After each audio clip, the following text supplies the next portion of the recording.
City of Ferndale Planning Commission meeting of Wednesday, July 20th, 2022 at 6:32 p.m. First on the agenda is roll call. Kyle, if you could. Commissioner Hoskew? Yes. Commissioner Azar? Here. Commissioner Baker? Here. Commissioner Foster? Here.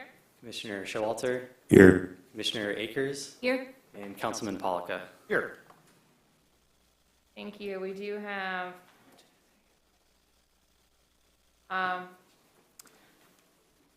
absences from Commissioner Hagfors and Brazen that were requested for this evening. Known absences. Do I have a motion to excuse? Would move to excuse Commissioners Hagfors and Brazen. I will second. Showalter? All those in favor? Aye.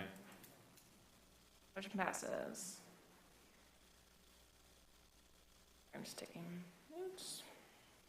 All right, next on the agenda is approval of our agenda, which includes this evening new business, the consideration of the site plan approval of 965 Wanda, an industrial site that was on our March agenda, I believe, as a discussion item, coming back to us for site plan approval. Are there any comments or additions to the agenda? I would move to approve the agenda as presented. Support. That is a motion by Baker and support by Councilman Polika. All those in favor? Aye. Any opposed? Motion passes. Next, our approval of the minutes from the July 6, 2022 Planning Commission meeting.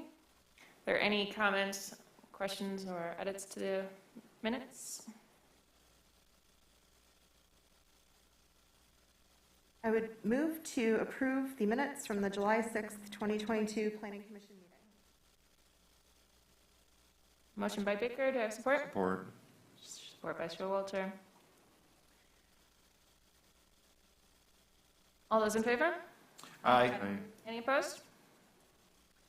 Motion passes. All right, next we have call to audience on our agenda. This is the opportunity for anyone in the audience who would like to speak on anything not on the agenda. Again, we just have the one site plan approval for 965 Wanda. If you would like to speak on anything other than that, please tell us your name and address for the record. Thank you. Excuse me. Lori Scott, 965 West Hazelhurst. Welcome. Thank you very much. I've been looking at the 2022 draft master plan, and I've been concerned that the playground, which is adjacent to the Kulik Center, is not denoted as a playground on that draft. That space, as well as the Kulik Center, have been zoned or show a designation of R1. And I asked Christine Ross about that, and she mentioned that it was a zoning issue. So I don't know anything about zoning, really. So I just thought that I would come and address this issue. The playground space is designated on the 2022 Parks and Rec master plan. I would like to see it designated as a green space on the draft 2022 master plan. That space is an oasis in a green space desert in southwest Ferndale, and I think it's very important for us to do everything that we can to ensure that it not be developed in any way besides a green space. So if anyone, I know that at call to audience there's no back and forth, but if anyone would like to enlighten me about it, I'd love to hear back from you. And I thank you for your kind attention to this matter. Thank you so much. I appreciate that. And that's potentially just an oversight. So I think a lot of our institutional spaces are R1. that's a good point too.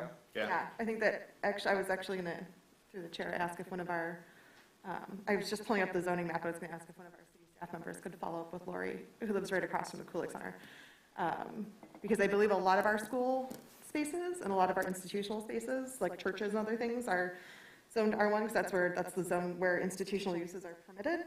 But that doesn't mean other places aren't maybe zoned. I don't think we have an open space designation. No, but I don't think it would be. It's a really good question. Yeah, I think that's a good observation. Yeah. Well, I can tell you that, Sorry, I'm sorry, Chair Foster, I didn't mean to start a big. yeah. Okay. I think it's okay. I can tell you Lori's that on the if facility there was an committee. MDNR grant used on that site, it has to remain green space. Okay. MDNR grants require that any investment that is made has to remain that use. So I don't think we have much of a choice. We actually have an issue right now with the school in regards to the tennis courts, because we wanted to do a land swap between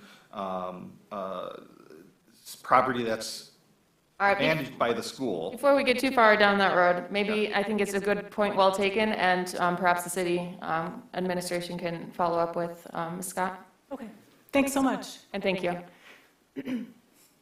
Yeah, I just double checked. We do not have an open space zone. Schools are right now our districts. Yeah. Sorry. That's okay. All right. Now, thank you, Ms. Scott. All right, on to new business. We have a consideration of site plan approval for 965 Wanda. I believe, planner Mr. Bryce will lead us off with a summary of the site plan.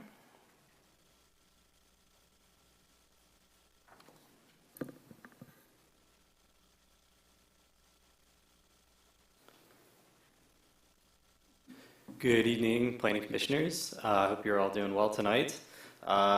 As the chair announced, this is 965 Wanda.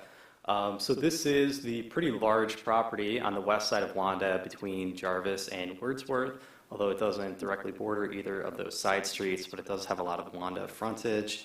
The applicant is proposing an expansion and 2 new buildings for a total of 217,670 square feet on site. This is an aerial of the site, so you can see there's actually 2 parcels here, which we can get to that later, but primarily the site is on this southern parcel. It's a pretty large existing building, but you can see there's a lot of green space here on the rear of the site and also on the northern portion of the site. So that's basically where the proposed expansions are to go. There's some existing parking along the frontage of Wanda here on the northeast and east side of the site. So here is the basic site plan. So Wanda's here on the east. You can see the existing building. It's a little bit faded out, but we have our proposed buildings here. We do have here, immediately expanding off the existing building, this is known as proposed building B1, so it's 10,835 square feet. So this is going to be something of a connector building to the larger space here. So this is a large multi-tenant space, 132,163 square feet. So visually, these are going to take up most of the space if you were to drive along Wanda. They're also proposing 2 spec buildings in the rear of the site. So this is building E. It's just under 50,000 square feet. And in the southwest corner of the site, we have proposed building F, which is just over 30,000 square feet. Along the west side of the property is the rail yard, along with kind of a small portion of adjacent industrial building up here.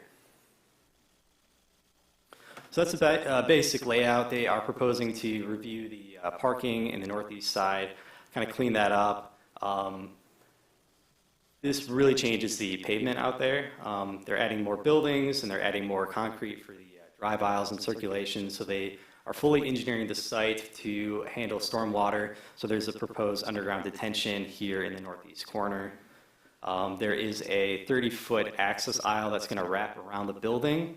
That's sort of what they have now, except it's dirt. So they're going to essentially pave this aisleway and shift it up. So you can see it kind of mimics that same route to access the rear of the site. As the chair mentioned, this was brought before you at the March 16th, 2022 meeting. As I recall, and as the minutes state, you discussed several matters, mostly related to site circulation, tree removal, and potential variances. So the variances were the hot issue for this site. They went to the May 10th, 2022 BZA meeting for 4 variances. So when we did the 2019 overhaul, we did amend the code to require the build-to requirement. So that would have required that the expansion be built within 15 feet of the lot line. So they went to the BZA to apply for a variance to allow the building to be set 246 feet back. So that would be further back and further in line with the existing buildings. They did receive that variance. The ordinance also states that no parking is permitted between the building and the frontage. They applied to essentially have that parking via variance, and they were granted that. They were denied the parking setback. Initially, they asked for 4 feet to allow for an 11-foot setback, but that was denied, so they are required to do a 15-foot parking setback, which they did comply with on this plan. And then for pedestrian access, our ordinances require 1 pedestrian entrance for every 75 feet of frontage. Because this is a secured site, they only have the 1 entrance right now in Wanda, and that's all they want to keep. So the BZA approved their variance request, so they only have to do that 1 variance off Wanda. So to be clear, that's the only entrance there right now, and they are not proposing any new entrances. Down here, you'll notice this little portion.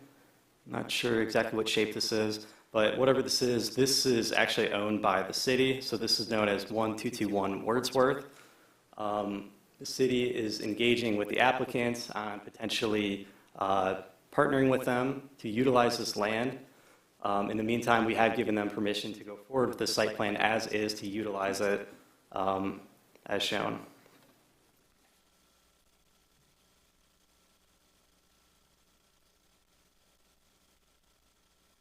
The applicant has provided a landscape plan. And essentially, this is broken down into our landscape requirements and the existing trees.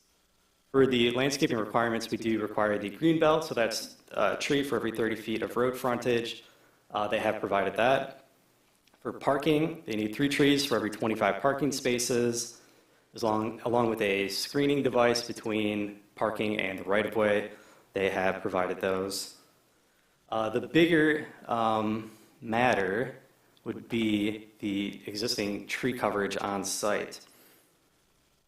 So the city does require a tree replacement for any removed trees that are designated as fair or better. So the applicant did a tree survey. They've marked the locations here and also submitted the tree list, which details every tree out there, all the species, and all the conditions. So of the 438 trees surveyed on site, only 117 are counted as fair or better, so those have to be replaced. Due to the extensive nature of the trees out there, we're looking at other options. I mean, for instance, there are invasive species out there, so we don't think those should necessarily count towards replacement. So that's something that we will be working with the DPW director, who is technically in charge of tree replacement. In the meantime, they are proposing about 178 trees to be planted. These are primarily evergreens.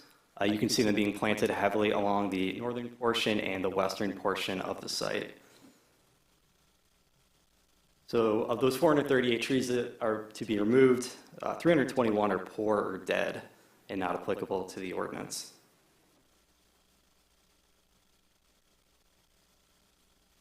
We submitted a photometric plan, which does meet city requirements.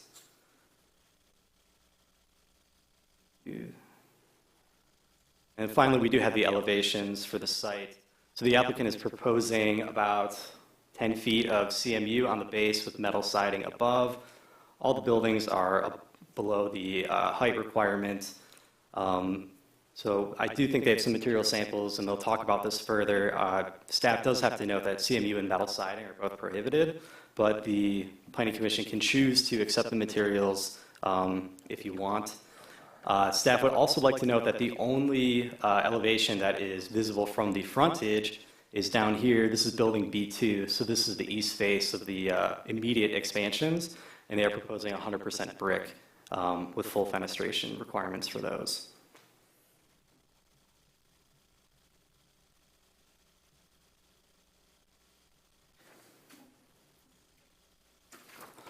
The only other thing I have to note is, I also want to, regarding the elevations, technically they're a little bit out of line with our requirements of the primary and secondary materials, which for us are 75%, 25%. So their buildings vary a little bit, but again, the Planning Commission can choose to accept those as is. The last piece that I have is the bicycle parking. For the final plan, we're going to need more information on where the bikes will be stored, because 60% have to be enclosed. So it will probably be in one of the buildings closest to Wanda for convenience for parking, but that will have to be addressed in the final plan.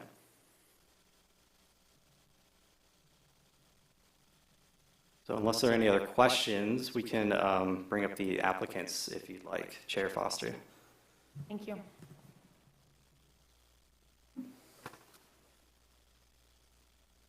Welcome. Good evening. Thank you for having us. My name is Richard Atto. I'm the applicant, and with me is the owner of the property and of the business that resides there, Jeff Denha, and then Greg Bono is with PEA, and he's our civil engineer.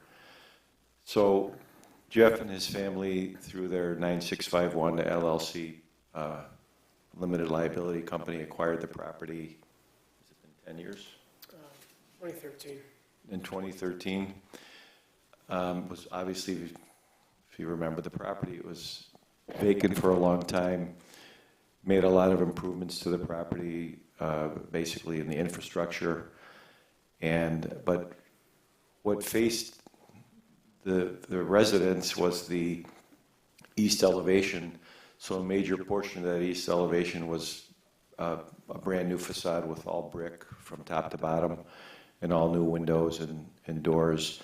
And then on the warehouse, that was the office portion. On the warehouse side, it was just trying to cleaned up and painted. So the building is very large. It's over 200,000 square feet. And it's not that we disagreed with the new ordinance and the updates, but it just didn't make sense for us to comply with pulling the building forward when the existing building was so far back, mainly for safety reasons, for trucking and circulation and things like that.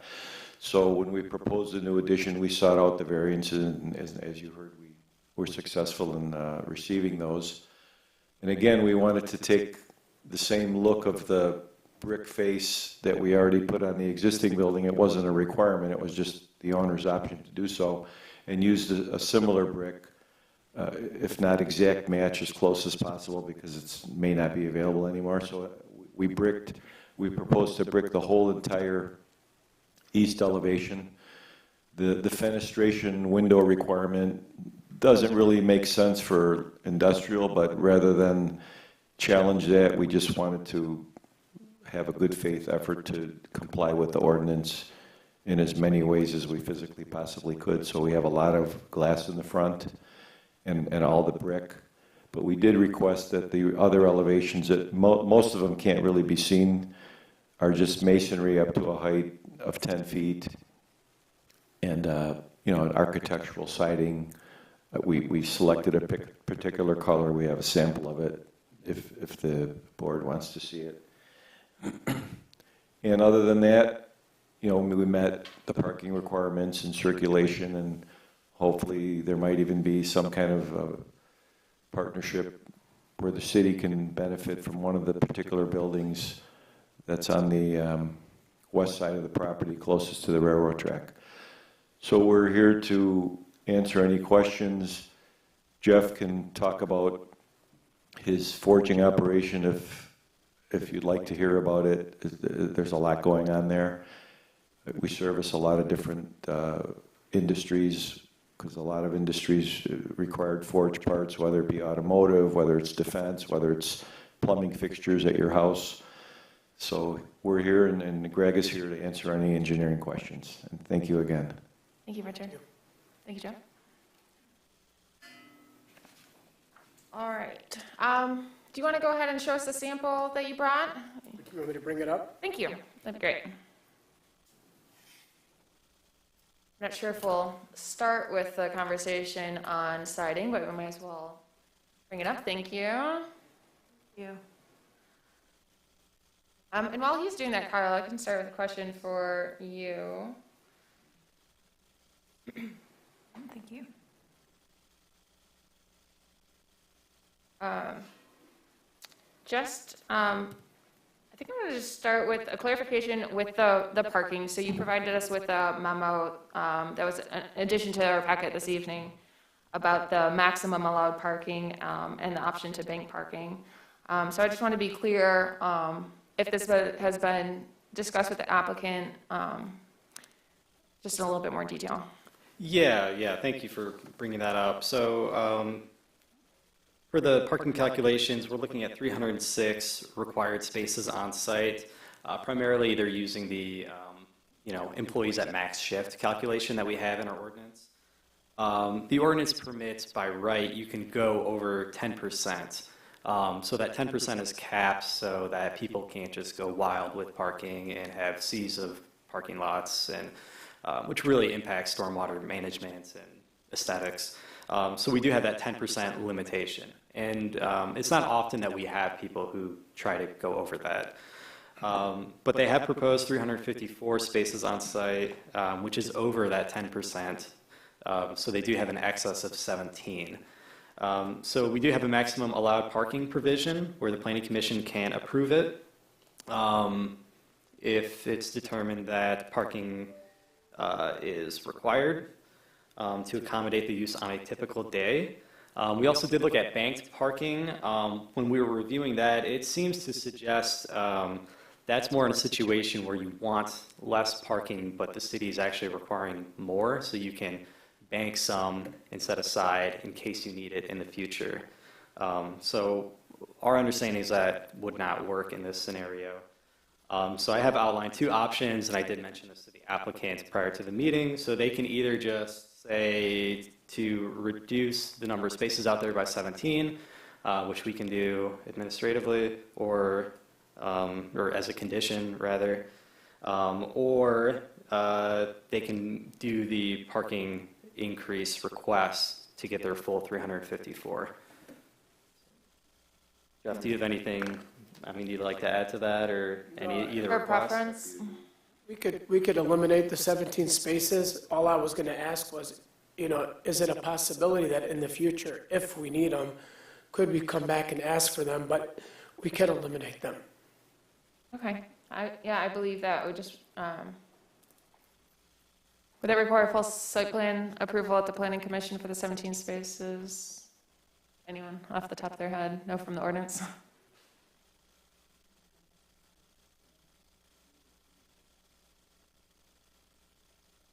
Oh, because of the excess. Okay, good point.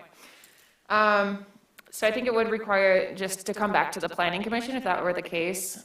So if you were comfortable with that, if we reduced the 17 now but needed them in the future, and you were comfortable with coming back to the Planning Commission, we could go that way. Or we can also have a discussion about the ability to waive.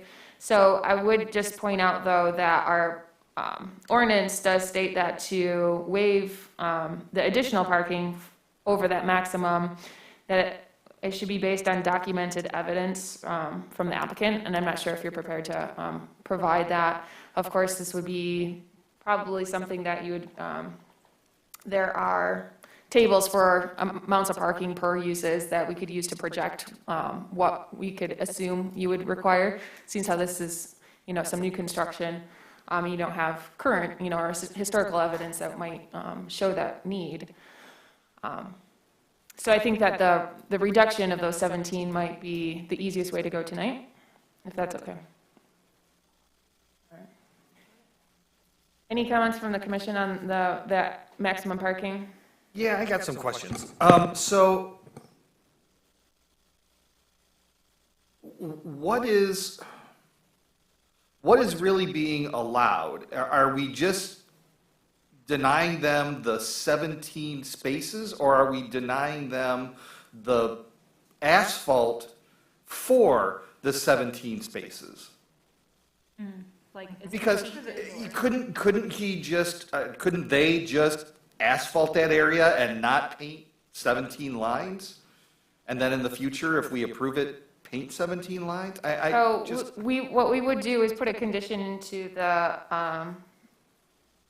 into our site plan approval, that the city with staff would work with them, and what the assumption would be is that they would work to actually eliminate the paved part of those 17 spaces on the site plan, so that it would be then part of potentially the gravel spot that is intended for a potential future DPW lot to the west of the lot, or it would be green space, but it would be an actual removal of the pavement. okay. So we're requesting that they eliminate pavement parking spaces? Correct. Okay. Okay. Good question. Anything else on that? And,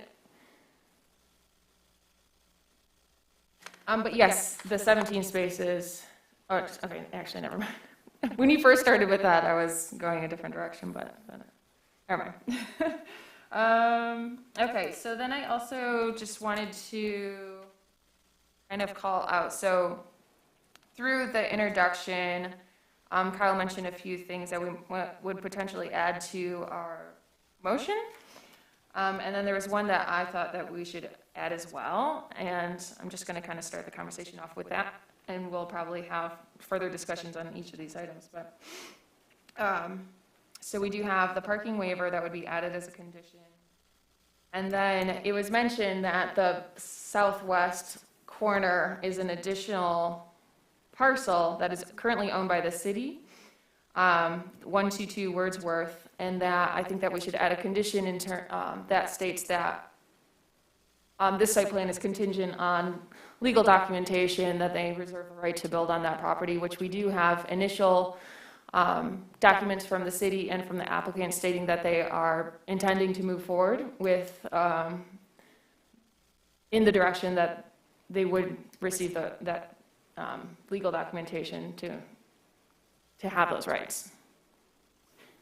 Yeah, through the chair, that's correct. I mean, we came up with something like final usage of 1221 Wordsworth is subject to agreement with city council, something like that. I mean, ultimately, if the city and the applicant do not move forward with the partnership, the applicant can come back for admin review and just cut off a portion of the building right before the property line and continue on. Thank you. So it wouldn't kill the whole site plan? It's probably minor enough that I believe that our language allows for that sort of adjustment at the city staff level. It wouldn't have to come back to planning commission. Through the chair, I only asked, I'm sorry, I have a little sidebar. I asked the chair if for some reason that 1221 Wordsworth doesn't happen, would that ruin the whole site plan? Because there is a condition here, condition number 3 says 2 subject parcels must be combined. So I would think perhaps we strike number 3 and add the more precise language, or we leave number 3. There are actually 2 parcels that the applicant owns currently. The 2 parcels are other than 1221. So there's actually 3 parcels that are involved. Thank you. The 2 parcels, so we might just want to clarify that condition to Yep. make it a little bit less confusing, because that's a Thank good you. point. Okay. But then in terms of, I didn't want them to, the conditions to fight. Okay. no, good point. But then just to reiterate, so if the 1221 Wordsworth was a condition 5, and if that were not met, I don't believe that they would have to come back to site plan, because even if they had to reduce the size of that building, I think the size of that reduction is within the administrative approval kind of threshold. We'd have to just make sure of that, but if that weren't the case, that it didn't work with our adjustments to a site plan approval motion at an administrative staff level, they would have to come back to for approval. So, good clarification, thank you. That makes a lot more sense. Okay. Through the chair, we were thinking maybe condition 3 should say the two existing, parcels should be combined until a legal agreement exists. What did you say exactly? Phrase that.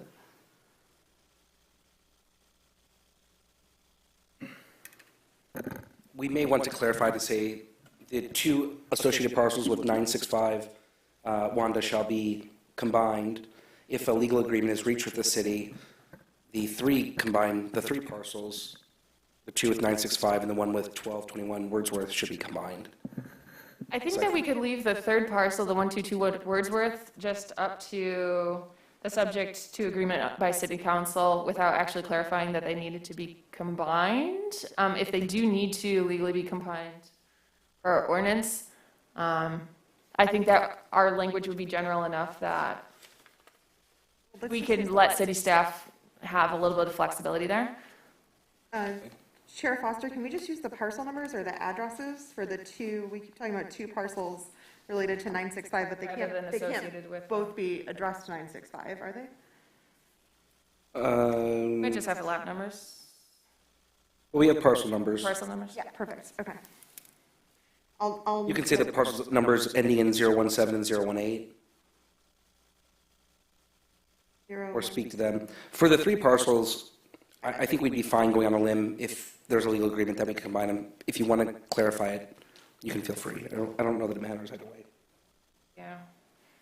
So the reduction of the 17 spaces, the clarification of condition 3, the city lot legal agreement, and then I also thought that we might want to add to the findings, the variances that were approved, as this site plan is contingent on those. They are already approved and on BZA documentation, but I would like them in the motion just for clarification. And then number 4 of the findings already states, the waiver of the materials. So, and then condition 4 that is in the packet is the tree replacement. And I think those are the major kind of issues that we might now want to discuss. So I will open up to the commission. Which one you might want to discuss first? You want to open up to the public? I'll do that one first. Thank you. Is anyone from the public who would like to address the commission and applicant for 965 Wanda? Now would be the time. I don't see anyone, so thank you, though, for the reminder, and we will now open it to the commission. Through the chair, my only note on the landscaping, because it sounds like there is still a lot of work and negotiation that needs to be done, and I'm comfortable with our arborist and our city staff doing that, but I would like to see a final landscaping plan that shows all of the new tree locations and more specificity on the tree types as part of the final, whether it is part of the building documents or, it doesn't need to come back to us, but I think we need it for our records of a final landscaping plan once those negotiations are done. So I do believe there is one in the packet. Kyle, do you want to bring that up? But it didn't show, it had very little detail on what the trees were. So they are proposing 174 evergreens. So Right, but it didn't say what type or size, or it just said evergreen and deciduous. So we do have, those are down here. Or did I miss? So it's kind of the landscape calculations down at the bottom right-hand portion of the page. So this is sheet L1. It is on page 6. Is it on L1? Looks like that was what was in the title. Oh, I was looking at L1.1. There it is. Thank you. Yeah, Okay, so then I'll strike that. they have some other information here of, they've got their total caliper inches that they are required to provide for. They've broken that down into 3-inch deciduous or 8-foot height evergreen trees. They provided 174 of these trees and 4 deciduous trees.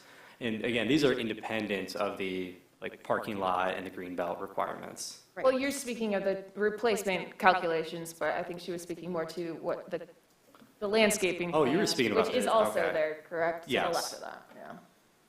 So they are Along the here, tracks. and then they're listed down here. So we've got a preliminary landscape plan at L 1.0, continuing on to L 1.1 with landscape details. Yep. And I see the tree removal plan.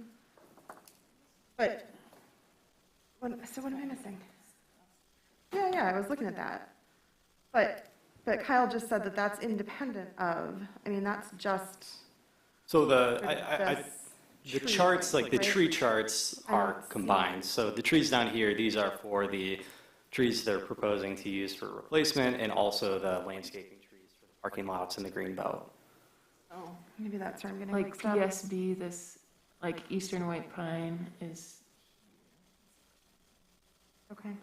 or POB, PSB, so All right, if our city staff is comfortable that it's properly documented so that you can follow up on it, I know there's more negotiation to be had. So, all right, okay. Maybe it was the combination of the replacement plus the required that threw me. That was my only question, other than the parking, which we already addressed. would that be, is that sufficient then? Yeah. Okay. Anything else on landscaping or the tree replacement?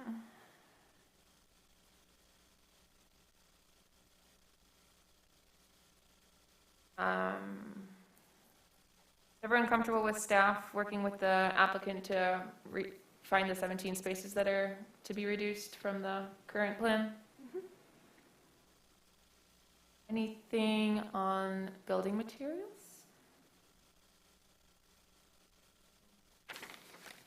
That I know that the CMU isn't necessarily in the ordinance. When you have an area where trucks are driving by, I prefer something hardy, which like CMU would perform as.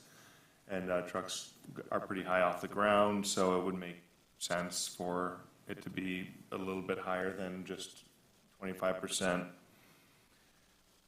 And given, just looking at the area, looking at the architectural compatibility with everything else, in this Wanda district, metal siding is all over the place. It's kind of, I think it would be, in my mind, I think it'd be ridiculous to require them to do a really expensive outer material in this area. So I don't have a problem with anything. But anyone else, if they have any opinions? Fine. Anything else? I do. In regards, and this is probably more for my education, in regards to stormwater retention, detention, and diversion, so I understand that all of that will be engineered based on drawings that are going to continue to happen. But my question is, well, let me back up a second. So you're basically doubling the amount of non-permeable space on this property. Will the stormwater retention, detention, diversion, will that be based on solely the new construction, or will it be based on all of the non-permeable space? So the preliminary design to make sure it works, even though it will continue to be engineered, is based on all the new spaces, not the existing. Not the existing, okay. Pretty typical. The standards are county-wide. It's just, the east side has been known to have more flooding issues, so I was really hoping that, you know, maybe a percentage more could be added to support, you know, the issues that we do have on the east side with flooding.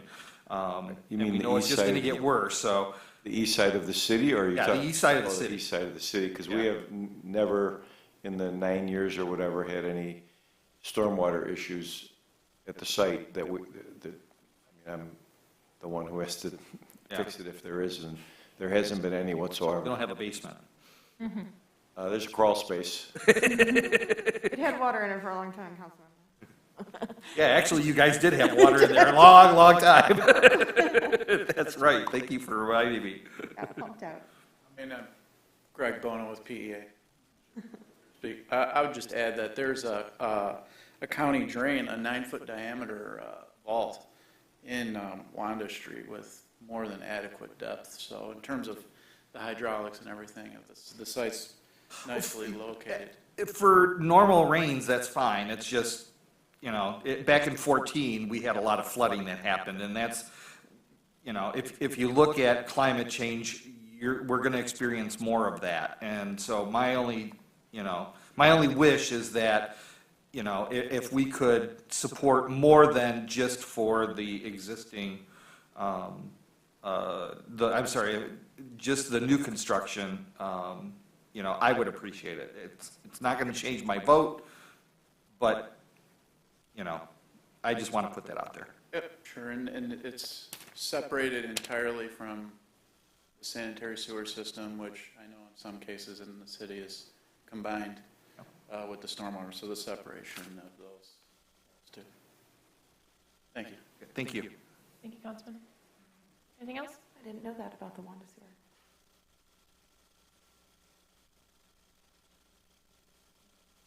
I'm good. Anyone else?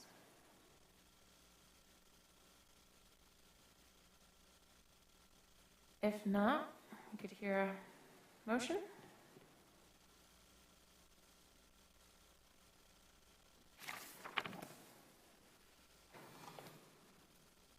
I would move in the matter of 965 Wanda that the Planning Commission approve the site plan based on plans dated July 12, 2022, with the following findings and the following conditions.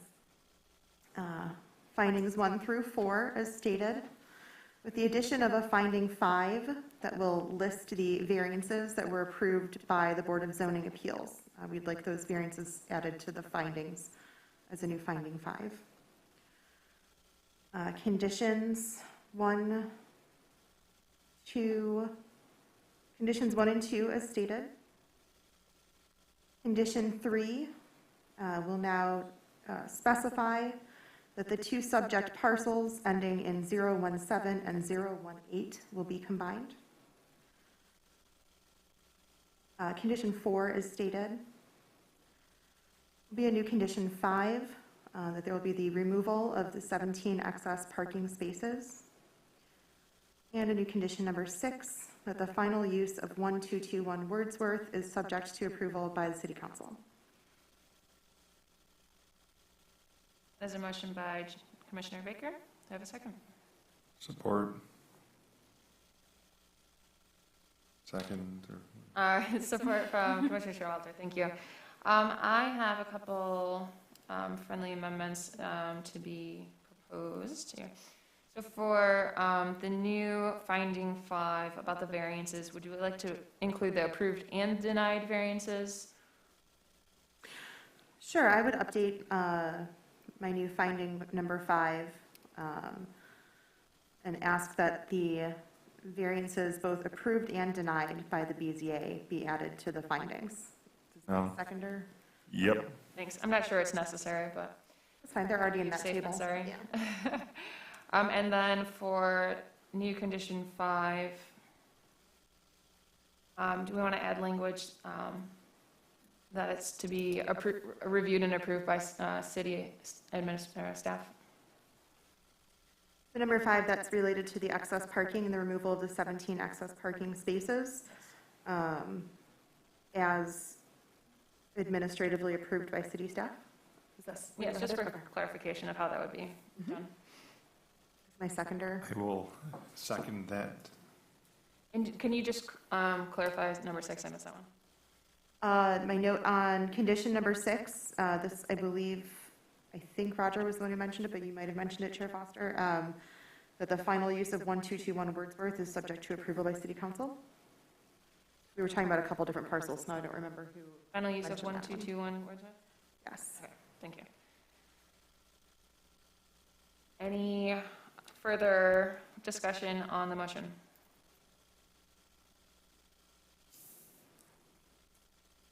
Hearing none, I'd ask for a roll call vote. Commissioner Azar, Yes. Commissioner Baker, Yes. Commissioner Showalter, Yes. Commissioner Akers, Yes. Councilman Polika, Yes. Commissioner Hoskew, Yes. and Commissioner Foster. Yes. Motion passes. Thank you so much. We appreciate your business with the city. Thank you so much, we appreciate it. Please come by anytime to see what new developments. Thank you so much. Thank you. Have a good evening. Just want to say thank you, and you will be proud of the building when it's built. Wonderful, thank you.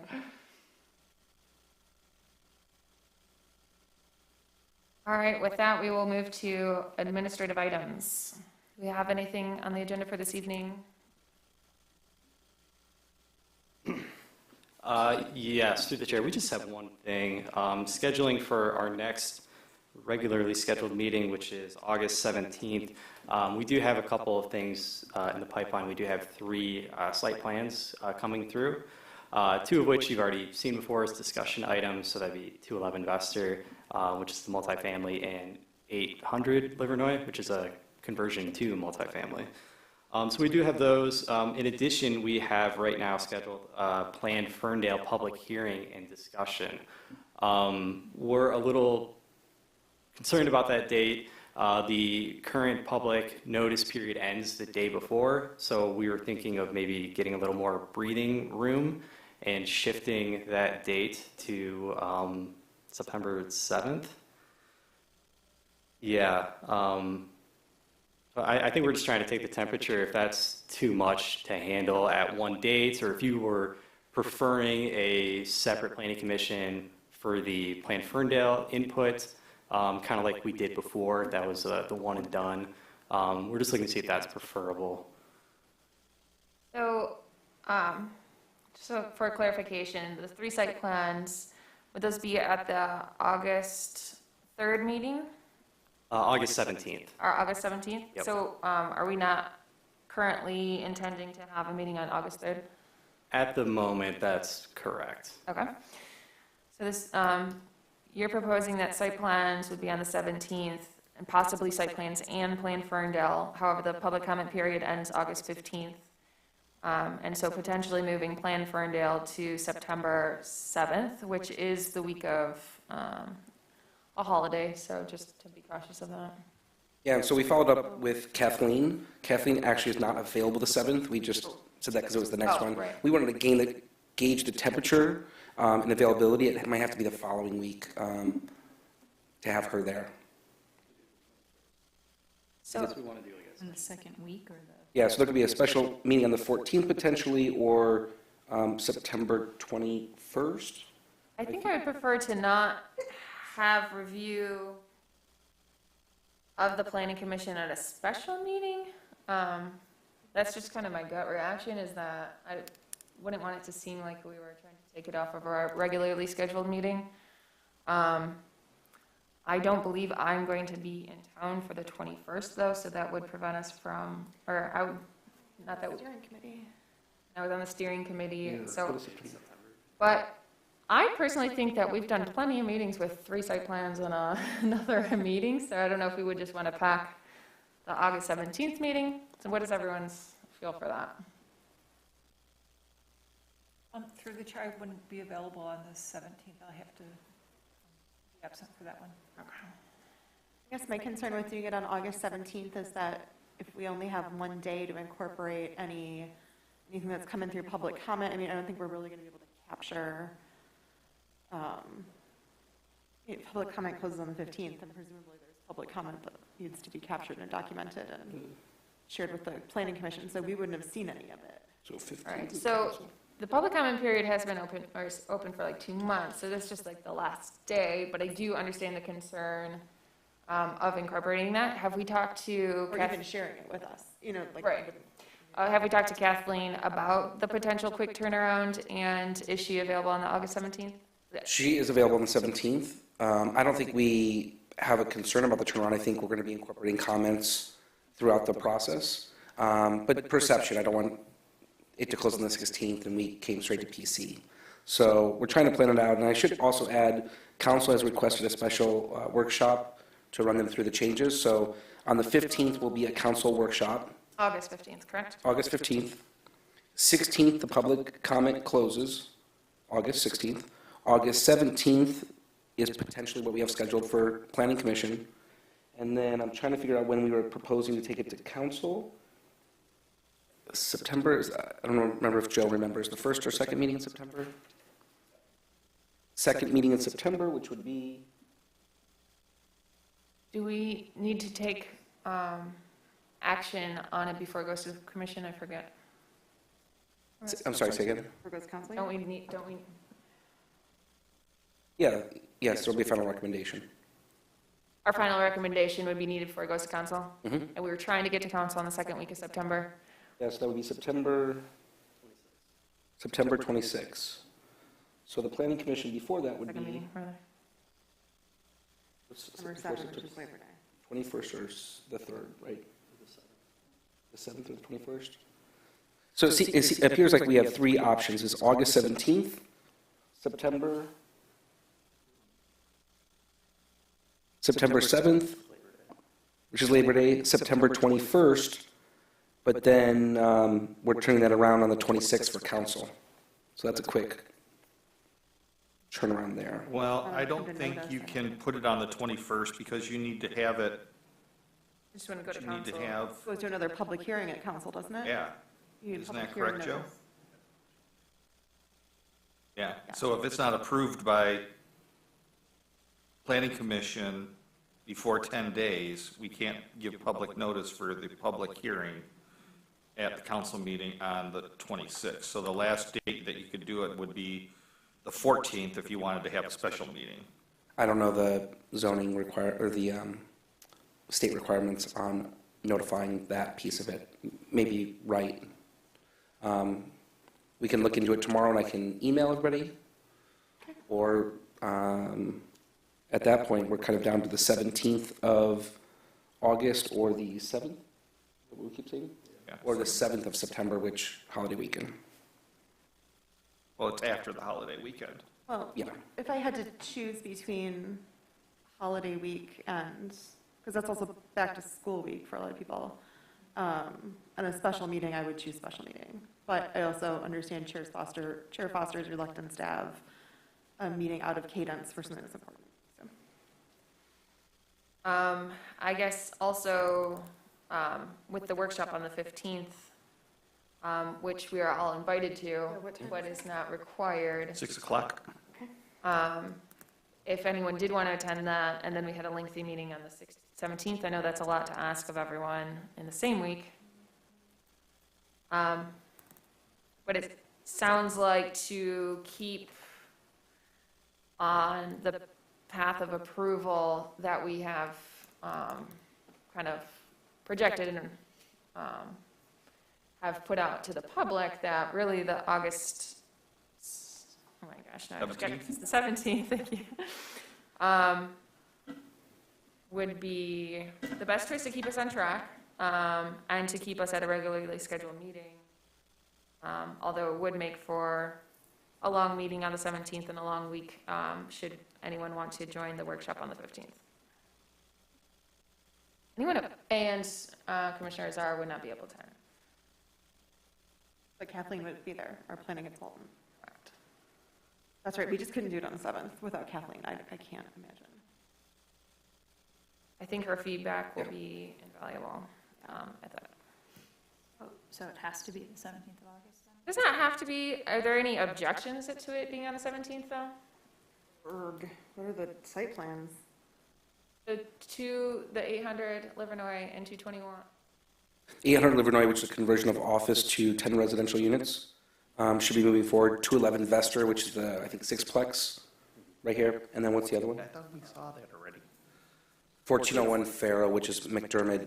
So it's two that we've already seen as discussion. Yeah. Okay, well, that's And easier. then one new. Wouldn't be our longest meeting ever. Maybe. I mean, two of them we've already seen and gone through a kind of a fine-tooth comb. I'm completely comfortable with a heavy agenda as long as we're being as responsive as possible to the applicants, is my opinion. Like, I'm happy to sit through a long meeting if it means getting applicants on the next available agenda. Assuming that we have quorum, knowing that I've been gone for 3 months, so. Well, and we have to be also cognizant of what agenda item goes first I as was well. thinking that as well. Because first of all, like the master plan discussion is going to be it's going to be the lion's share of the meeting, but also there's going to be the most amount of public there, so we don't want to have them sit through 3 or so hours, or we don't want to have the public have to sit through 3 hours of discussion on site plans only to get their 2 cents in. So I think, or to give their opinion on the site plan. So I think that we should, I would recommend probably doing the city plan first, the master plan first, if anyone else has any thoughts. Public hearing typically does come first. Right, good New point. business, and this would be a public hearing, right? Pretty sure. What, this public hearing? Yeah. Usually before call to audience. Okay, then that's the case. Yeah. Maybe a little bit counter to what Commissioner Hosky said about being responsive to the applicants, and they'd have to sit through potentially a lengthy discussion. That we would still be able to take their business on the meeting. I don't think we would cap the meeting length to, push them off the agenda. As long as it doesn't go past midnight. Legally, it I can't. would argue that they're both coming back with changes from something that we already approved. So, maybe they have to wait a little longer because now they're asking for something different. Something we already reviewed, we did not approve. Discussion items. Those were discussion items. Oh, were they? Yes. Okay. Yeah. Well, I still stand by that. I think they've gone over and above because they had a pre-review. So I think to staff's comments about the perception of it being held 2 days after the public hearing comment, I don't actually see that as an issue. I think that's just something that we've already projected in our timeline. I don't think that's, we built in, well, for one, the city council directed us to extend the public hearing timeline, and it's been open that whole time. We will continue to receive feedback during the posted timeline, and then have a discussion about it after. And honestly, it will actually be fresh in people's minds, so I don't personally see any issue with that time frame. But does city staff have any other concerns about? No, we'll just update it for a second. So we've done a number of pop-up events. We're going to be attending a couple movie nights at Schiffer Park. I think we're going to be at the Rust Belt potentially a couple days. Christine went to the Garden Club last week to do a pop-up event. So we are still actively out there seeking comments in person. I think maybe we've scheduled 8 or 9 pop-up events over this period of time still. So with that said, on the 15th, council will have a workshop. We're going to invite you tomorrow to come to it if you'd like.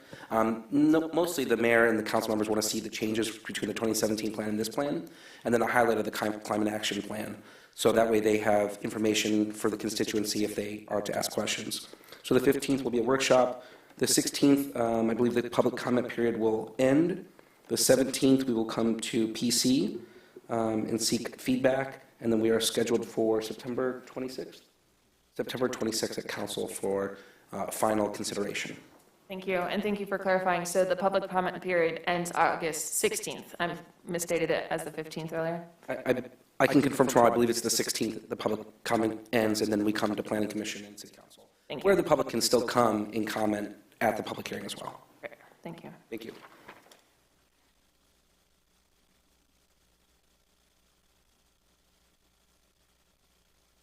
Anything else?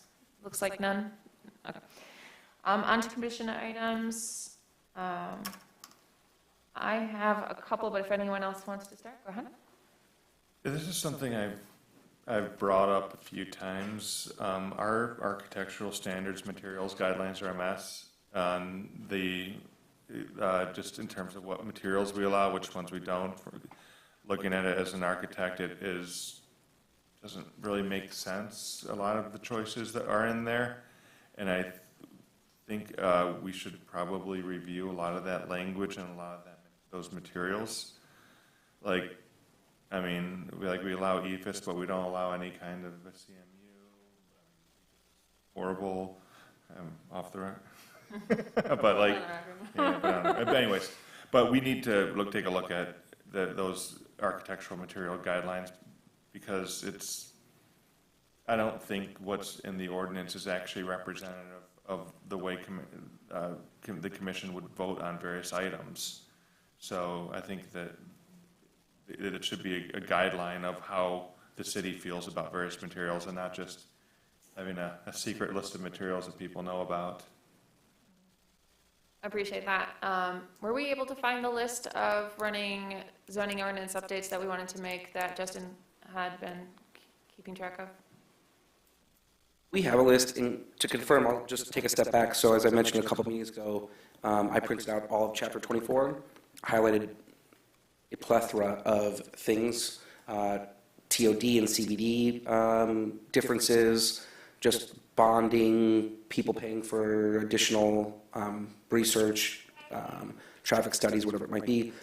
There's just a number of things. Christine has reviewed it as well, and it's off to Kyle. I think with that, we're going to sit down and go through the list and what's there. There'll be probably a lot of changes. So I hear design standards also is one, and we'll have to come up with a game plan, whether we want to hire somebody if there's too much and just look at it from front to back, or that we want to bring them in different topics, whether it be zone districts or site plan, and then PUD, and then architecture. So that's coming soon. I think we heard from the commission on my first planning commission or second planning commission meeting that the land use plan was important to kind of finalize and bring those things. We also have the set 2 that we keep running into. So I think very soon we can maybe start addressing those issues. Thank you. I appreciate that, and I think that's really great work that you're doing. We appreciate that.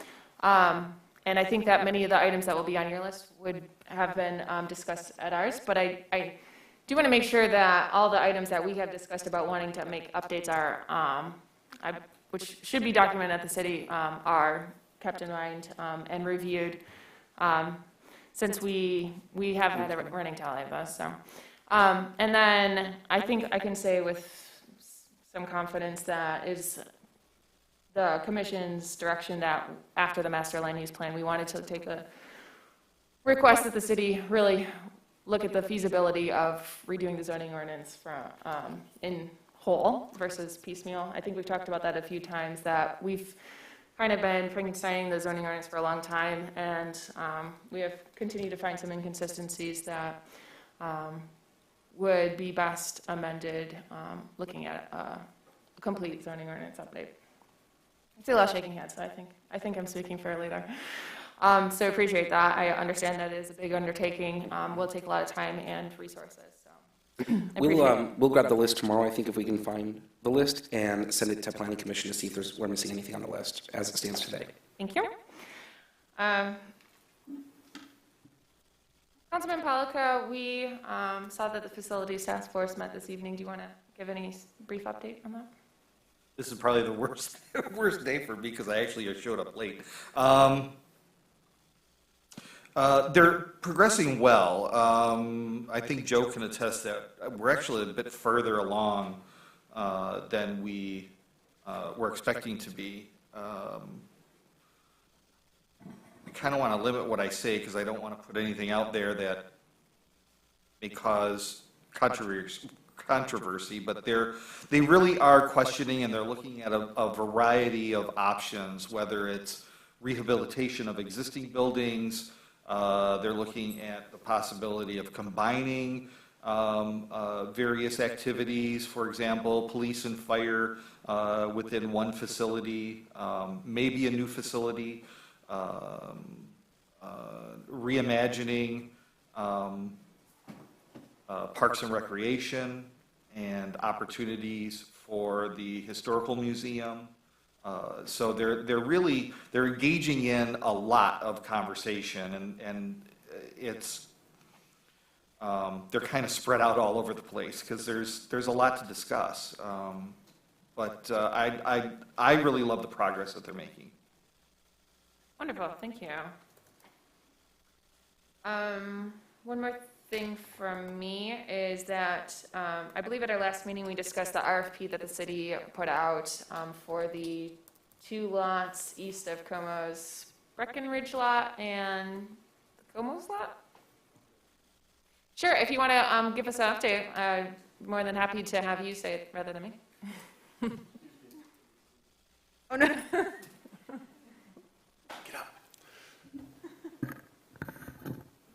Yeah, thank you, Commission. The City Council, as you know, I'll spare you the background, but in March they considered, during public comment, to issue a request for proposals to see what's opportunities are there for redeveloping lot number blank, which is the Como's lot, number 9, known as the Como's lot, and lot number 15, which is East Breckenridge. Staff put together an RFP through multiple staffing transitions and published that in May using community goals that were sourced through the master land use plan existing and what we knew of the draft plan, what we heard from the public feedback in terms of the immediate priorities, as well as the DDA's downtown possibility plan. So all of that meshed together resulted in kind of an RFP to see what's out there, what opportunities are out there. The RFP closes July 28th. We have had between 4 to 6 engagements on it. It's been posted publicly and through the city's BidNet website, which is our common procurement website. It's been promoted there also through our common brokers and any developer who we've had a positive experience with over the past several years. And so through that, I expect the feedback on July 28th.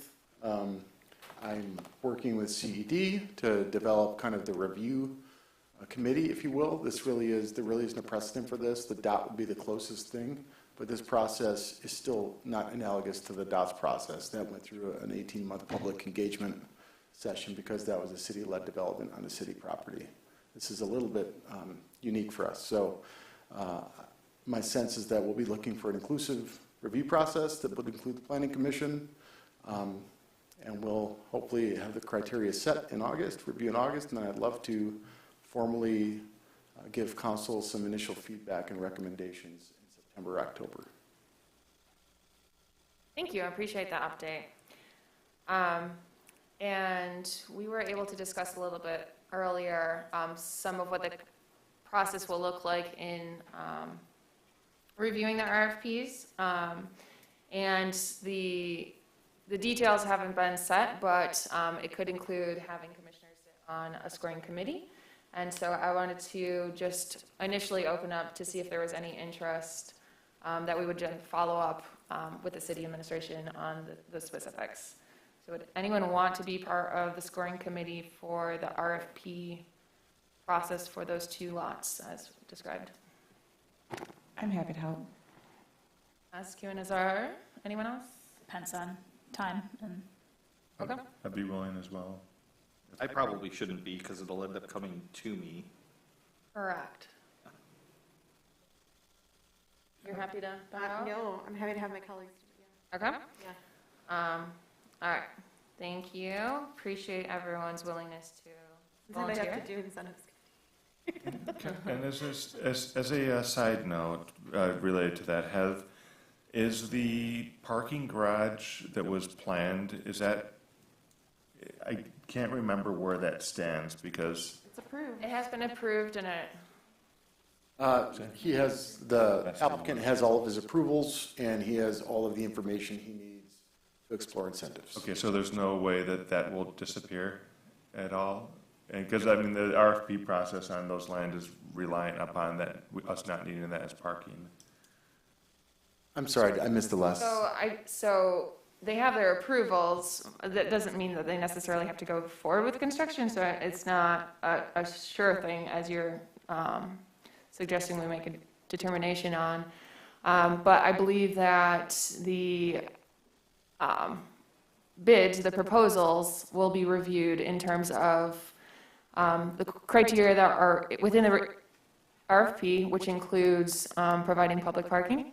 And I'm sure through that process, there will be, which will be a long process in terms of the bid proposal process, but then should someone be selected from that, then they would have to go through an entire process of the site plan approval. It's going to take a while, and would continue to take into consideration all the current realities and projects that were in queue. Does that help? Yeah. Any other questions on the RFP or that process? Hearing none, and did anyone else have any commission items that would like to discuss? I have a public item if I could share. Many of you may know Bob Lenny. Yeah. He passed away. He was a very integral part of this community, lifelong resident. He and his wife had 29 children between foster and their own, which or adopted, 29 adopted and their own, and 136 or 138 foster children. Just incredible, incredible people. Lenny used to have a copy place up on Hilton, and just sad that he's passed away, but I just wanted to make that announcement. Thank you. Condolences to his family. I didn't know if you wanted to talk about Thursdays at all. Don't have to. We'll talk about it next time. Let's do it. With that, Way to leave us hanging. no, so for next time, will everyone please consider the potential to move meetings from Wednesday to Thursday? We've been told in the past from Roger that Christine, who works with the planning department, cannot make Wednesday meetings, but also Commissioner Hagforce had some potential issues with Wednesday evenings, so I don't expect any initial feedback for this evening, but for the next meeting, can you potentially just keep that in mind, that we'll have that discussion? All right. Could we consider Tuesday? Or Tuesday, so yeah, good point. Just a general discussion on potentially moving the evenings. If you might look at the calendar for that, I assume that Tuesdays might be more difficult, but. With that, I call the City of Ferndale Planning Commission meeting of July 20th to a close at 7:45.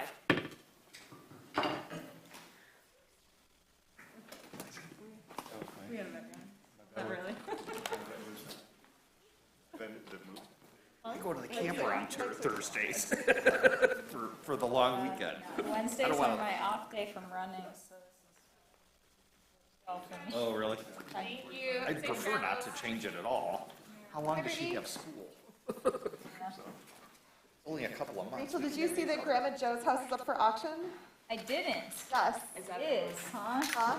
Yes. I know it's been vacant for years, and even when Grandma Joe was Really? alive.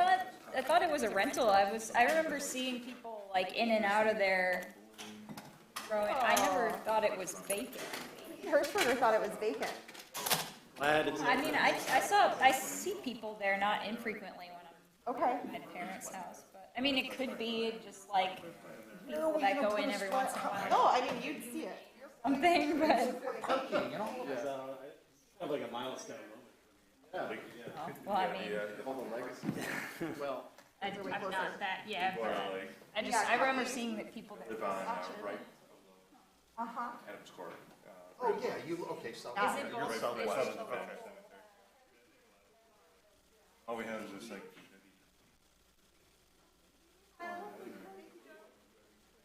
Like thing was there because the church donated it and they're just like. Actually, what they wanted to do, well, the former DPW director, when we were talking about dog park, he was just gonna put it there. I'm like, are you kidding me? It'll take up the whole flippin' park. Yeah, well, although people use it, I'm sure all parks have this, but people just don't know. But that's whatever. But yeah, something cool happening there. I don't know. I'm completely biased on that one. I think because park, like most of the trees in that park are, and because we moved that church